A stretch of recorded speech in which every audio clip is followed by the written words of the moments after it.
हम में से बहुत सौ ने सुना है 80-20 रूल। पर जब पैसों की बात आती है तब 90-10 रूल चलता है। यानी कि 10% लोगों के पास 90% पैसा है। इसलिए पैसों की इस दुनिया में आपका एवरेज रहना सही नहीं है। इसलिए आपको यदि एक्स्ट्रा ऑर्डिनरी बनना है तो आपको भी उन 10% लोगों में शामिल होना पड़ेगा। तो आपको भी उन्हीं 10% लोगों की तरह इन्वेस्टिंग करनी होगी ताकि आपके पैसे आपके लिए हार्ड वर्क करे और आपको 10% लोगों के बीच में लाकर खड़ा कर सके। आप इस बुक की समरी सुनने के बाद इन्वेस्टिंग के बारे में बहुत कुछ सीख पाओगे। पर हाँ, ये बुक आपको कोई भी टेक्निकल आंसर नहीं देगी। बस आप ये समझ जाएंगे कि बेसिक्स ऑफ इन्वेस्टिंग क्या है, इन्वेस्टिंग के लिए माइंडसेट कैसा होना चाहिए, रिच लोग कैसे इन्वेस्ट करते हैं और बिजनेस के बारे में भी इंसाइट्स मिलेगी, क्योंकि अल्टीमेटली तो आपको किसी के बिजनेस में ही इन्वेस्ट करना है। ऑथर ने एक स्टोरी शेयर की कि उनके रिच डैड ने समुद्र के पास 10 एकड़ जमीन खरीदी थी जो कि बहुत ही ज्यादा महंगी थी। जब ऑथर ने पूछा कि आपने ये लैंड कैसे खरीदी, तब रिच डैड ने बताया था कि ये लैंड मैंने नहीं बल्कि मेरे बिजनेस ने खरीदी है। और बहुत सारे लोग अमीर इसलिए भी नहीं हो पाते हैं क्योंकि वे इंडिविजुअली इन्वेस्ट करते हैं, ना कि बिजनेस ओनर की तरह। यदि आप वारेन बफेट को देखोगे तो वे हमेशा बर्कशायर हाथवेज के बिहाफ पर इन्वेस्ट करते हैं, ना कि खुद अपने बिहाफ पर। और आपने भी देखा होगा कि बहुत सारे लोग इन्वेस्टर है ही नहीं, वे तो बस स्पेकुलेशन करते रहते हैं। आज स्टॉक ऊपर जाएगा या नीचे जाएगा, या फिर मार्केट ऐसा का ऐसा स्टेबल रहेगा। और वॉर जैसी सिचुएशन में तो पता नहीं, दिमाग ही खराब हो जाता है उनका। So hey guys, welcome to my channel. स्वागत है आपका आज के इस वीडियो में। इस वीडियो में मैं आपको Rich Dad's guide to investing book की समरी सुनाने जा रहा हूँ। सो गाइस, यदि आपको ये वीडियो पसंद आता है तो वीडियो को लाइक कर देना और हाँ, चैनल को सब्सक्राइब भी कर लेना ताकि आप इस तरह के कंटेंट कभी भी मिस ना कर पाओ। और हाँ गाइस, ये इस लिस्ट की थर्ड बुक है। इसके पहले मैंने रिच डैड पुअर डैड और Rich Dad's cash flow quadrant दोनों की समरी भी बहुत ही ज्यादा डिटेल में बना दी है, आप उन्हें भी चेक कर सकते हैं। ये बुक मेनली 5 फेज में डिवाइड है। तो चलिए स्टार्ट करते हैं पहले फेज से। फेज 1, क्या आप मेंटली प्रिपेयर हो इन्वेस्टर बनने के लिए? जब आप इन्वेस्टिंग करने जाते हो तब आपके मन में एक क्वेश्चन जरूर आता है कि आखिर मुझे किस चीज में इन्वेस्ट करना चाहिए। तो देखिए, सबसे पहले आपको अपने माइंड में इन्वेस्ट करना होगा और इन्वेस्टमेंट के लिए मेंटली प्रिपेयर होना है।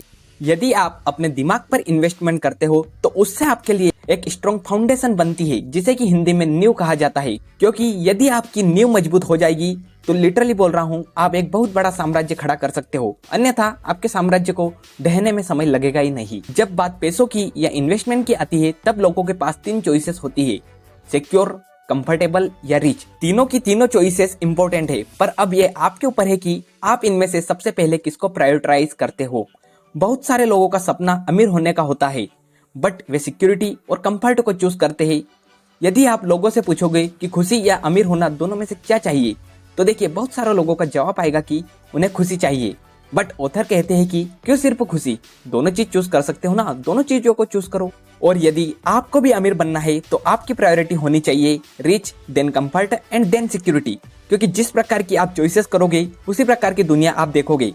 यदि आप सिक्योरिटी को चूज करोगे तो आप हमेशा फाइनेंशियल स्कैर्सिटी यानी कि पैसों की कमी वाली दुनिया को देखोगे, जबकि वहीं आप रिच को चूज करोगे तो आप पैसों से भरी हुई दुनिया को देखोगे। और हाँ, लास्टली चॉइस आपकी है कि आपको पैसों की दुनिया देखनी है या फिर बिना पैसों की।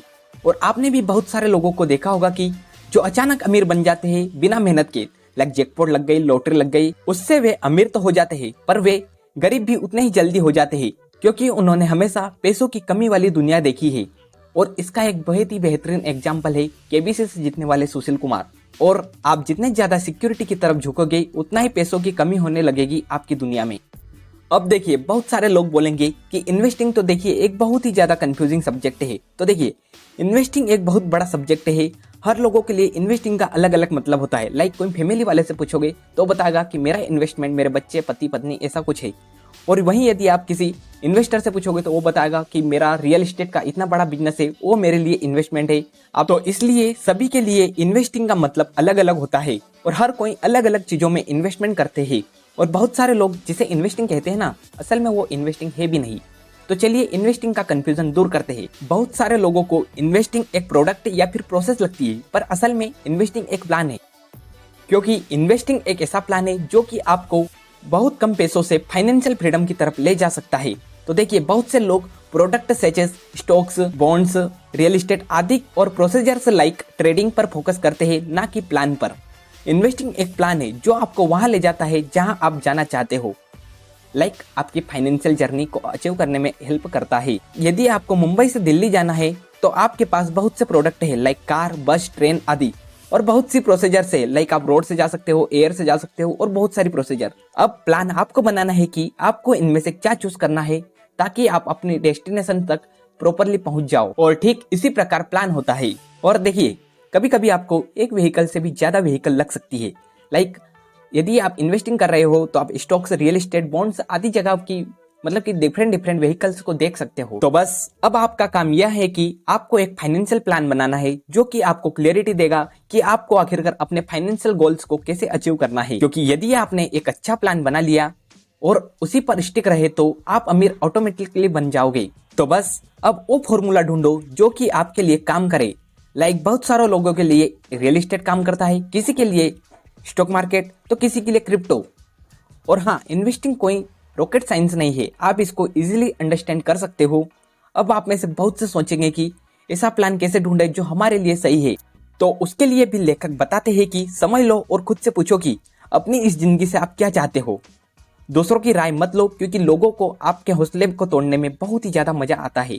किसी प्रोफेशनल प्लानर को ढूंढो जो कि आपके प्लान को डेवलप करवाने में आपकी मदद करे। और हाँ, फाइनेंशियल गोल्स बिल्कुल रियलिस्टिक रखो, ना कि ऐसे कि बस मेरे को तो एक ट्रिलियनर बनना है। और आपकी फाइनेंस की जर्नी में इंश्योरेंस एक बहुत ही अच्छा इंपॉर्टेंट प्रोडक्ट है, क्योंकि फ्यूचर बहुत ही ज्यादा अनसर्टेन है और अनसर्टेनिटी के लिए आपको इंश्योरेंस जरूर करवाना चाहिए। अब आप डिसाइड कीजिए कि आप क्या चाहते हो, सिक्योरिटी, कंफर्टेबल या फिर रिच, क्योंकि हर एक प्लान की एक कीमत होती है।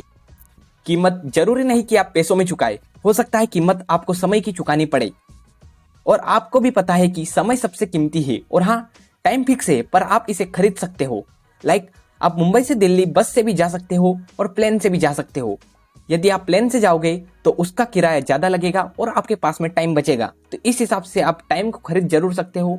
यदि आपको सिर्फ सिक्योरिटी और कंफर्टेबल चाहिए तो आप आराम से किसी प्रोफेशनल को पैसे देकर आराम से पा सकते हो, या फिर किसी के यहाँ पर जॉब कर आराम से सिक्योरिटी पा सकते हो। पर यदि आपको रिच बनना है तो आपको समय को खरीदना होगा और उस टाइम को कहीं इन्वेस्ट करो जो कि आपको अच्छा खासा रिटर्न दे।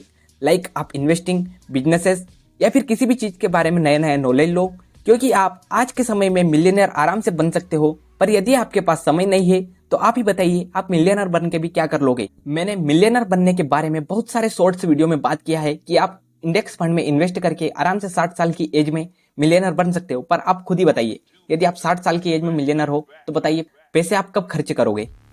अब भी बहुत सारे लोग बोलेंगे कि इन्वेस्टिंग रिस्की है, तो देखिए मैं बताता हूँ, इन्वेस्टिंग रिस्की नहीं है। और ये बात वही लोग बोलते हैं जिनका खुद पर कंट्रोल नहीं है, जो इन्वेस्टिंग नहीं करते, बस दूसरों की बातों में आकर हॉट टिप पर ही इन्वेस्ट कर देते हैं और अपने पैसे गंवा चुके हैं। पर यदि आप इन्वेस्टिंग के बारे में नॉलेज लोगे तो लिटरली इन्वेस्टिंग आपको रिस्की बिल्कुल भी नहीं लगेगी, क्योंकि आपके पास में जितना ज्यादा नॉलेज रहेगा इन्वेस्टिंग आपको उतनी कम रिस्की लगने लग जाएगी। और यदि आप बस इन्वेस्टिंग को रिस्की समझकर बस पैसे सेव करोगे और उन्हें कभी भी इन्वेस्ट नहीं करते हो तो मैं लिटरली आपको लिख कर दे सकता हूँ कि आप कभी भी अमीर नहीं बनोगे। चलिए अब कुछ बेसिक इन्वेस्टिंग के रूल्स को जानते हैं। रूल नंबर 1, आप किस तरह की इनकम अर्न करते हो उसके बारे में जान लो। मेनली 3 तरह की इनकम से होती है। एक है ऑर्डिनरी अर्न, जो कि आप जॉब, बिजनेस या फिर कहीं पर भी काम कर कमाते हो वो। दूसरी है पोर्टफोलियो इनकम, जो कि स्टॉक्स, बॉन्ड्स, म्यूचुअल फंड कहीं भी आप पोर्टफोलियो बनाते हो उससे आती है। और थर्ड है पैसिव इनकम, जो कि डिविडेंड, रेंट या फिर आप कंटेंट क्रिएशन कर कमा सकते हो। अब आप कमेंट करके बताइए कि आप किस तरह की इनकम अर्न कर रहे हो और भविष्य में कहां पर इनकम अर्न करना चाहते हो। रूल नंबर 2, जो इनकम जॉब से आ रही है उसे पोर्टफोलियो और पैसिव इनकम में कन्वर्ट करो। रूल नंबर 3, अपनी ऑर्डिनरी इनकम को सिक्योरिटीज परचेस करके सिक्योर करो। सेकंड और थर्ड पॉइंट रिलेटेबल लगते हैं। रूल नंबर 4, कोई भी चीज असेट या लाइबिलिटी नहीं होती, असल में इन्वेस्टर असेट या लाइबिलिटी होता है। एक अच्छा इन्वेस्टर हमेशा असेट होता है, जबकि एक बुरा इन्वेस्टर हमेशा अपने बिजनेस के लिए लाइबिलिटी ही होता है। रूल नंबर 5, एक सच्चा इन्वेस्टर हमेशा तैयार रहता है, जबकि एक कच्चा इन्वेस्टर बस प्रिडिक्शन करता है कि मार्केट आगे जाएगा, ऊपर जाएगा, नीचे जाएगा, ऐसा वैसा।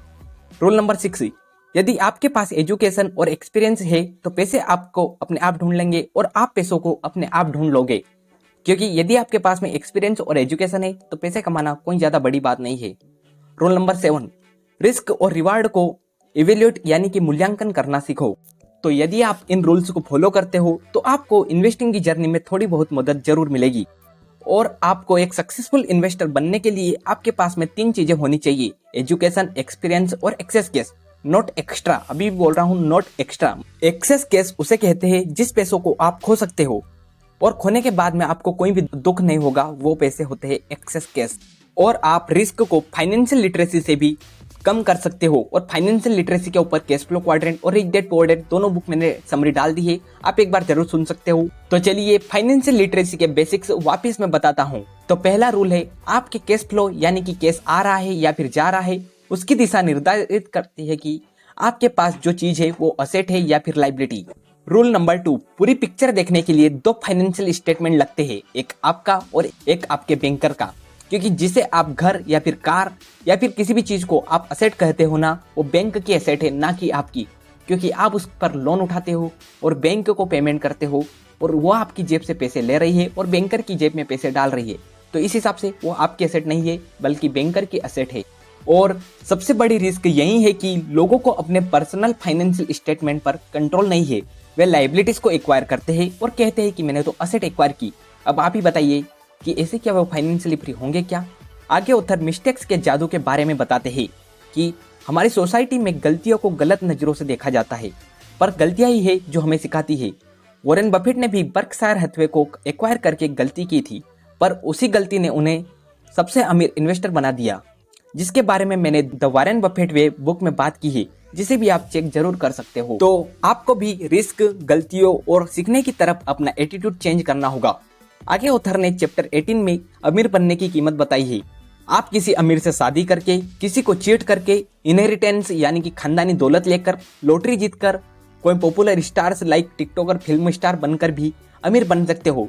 पर कोई भरोसा नहीं कि आप कब तक अमीर रहो, या फिर आप फाइनेंशियली स्मार्ट बनकर भी अमीर बन सकते हो। अब चॉइस आपके हाथ में है कि आपको फाइनेंशियली स्मार्ट बनना है या फिर बस दूसरों के पैसों में मजाक करना है। फेज 2, किस तरह के इन्वेस्टर आप बनना चाहते हो?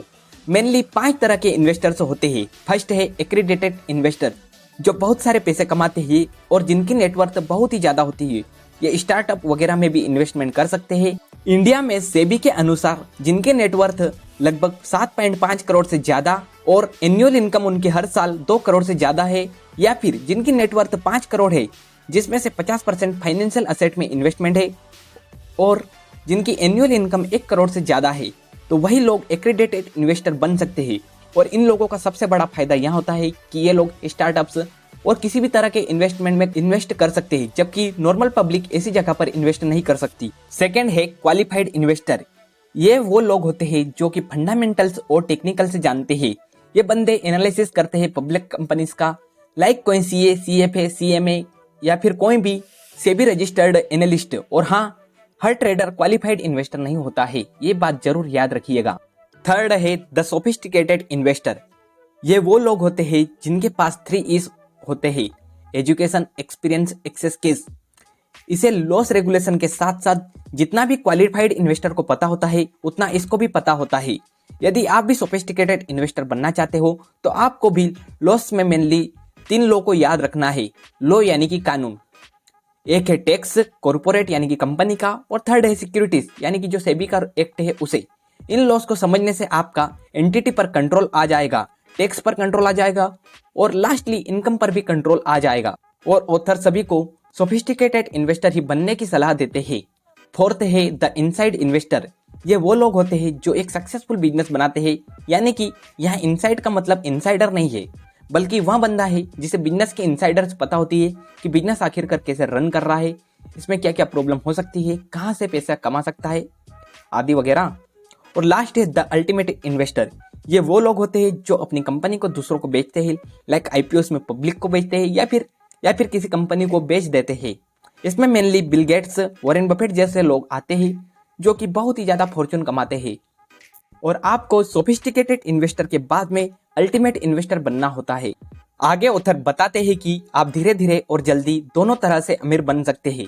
धीरे अमीर बनने के लिए पहले आपको इनकम अर्न करनी पड़ेगी, देन आपको टैक्स देना पड़ेगा गवर्नमेंट को, एंड देन जो बच जाए तो आपका किस्मत, उसे इन्वेस्ट करके आप अमीर बन सकते हो। या फिर यदि आपको जल्दी अमीर बनना है तो पहले असेट एक्वायर करो, देन टैक्स पे करो, या फिर कभी कभी तो टैक्स भी सेव कर लो। अब चॉइस आपकी है कि आपको धीरे चलना है या फिर तेज चलना है।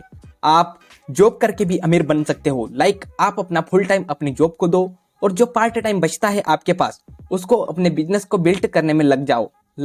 मैंने यूट्यूब पर अभी रिसेंटली एक वीडियो देखा था जिसमें एक लड़की को शौक होता है कि कुत्तों को खिलाने का। वो बस अपनी हॉबी को फॉलो करती है और उससे एक बिजनेस बना लेती है कि जब भी वो फ्री होती है तो वो दूसरों के कुत्तों को खिलाती है और उससे इनकम अर्न करती है।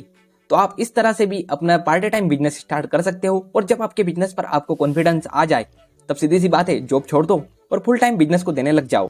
और बिजनेस बनाने के लिए आपके पास एंटरप्रेन्योरल स्पिरिट भी होनी चाहिए। तो आगे चलिए हम बात करते हैं कि बिजनेस कैसे बनाते हैं। फेज 3, एक मजबूत बिजनेस कैसे बनाए। लोग मेनली 3 कारणों से ही बिजनेस बनाते हैं। एक एक्सेस कैश के लिए, दूसरा है बेचने के लिए या फिर पब्लिकली ले जाने के लिए। आप बिजनेस बनाने के लिए ना ही बूढ़े हो और ना ही जवान। आप KFC के दादाजी से समझ ही सकते हो। सक्सेसफुल एंटरप्रेन्योर बनने के लिए आपके पास विजन यानी कि दूरदृष्टि, करेज यानी कि साहस, क्रिएटिविटी और सिनिसिज्म यानी कि आलोचना को झेलने की ताकत और डिलेड ग्रेटिफिकेशन यानी कि देर से संतुष्टि की आदत होनी चाहिए।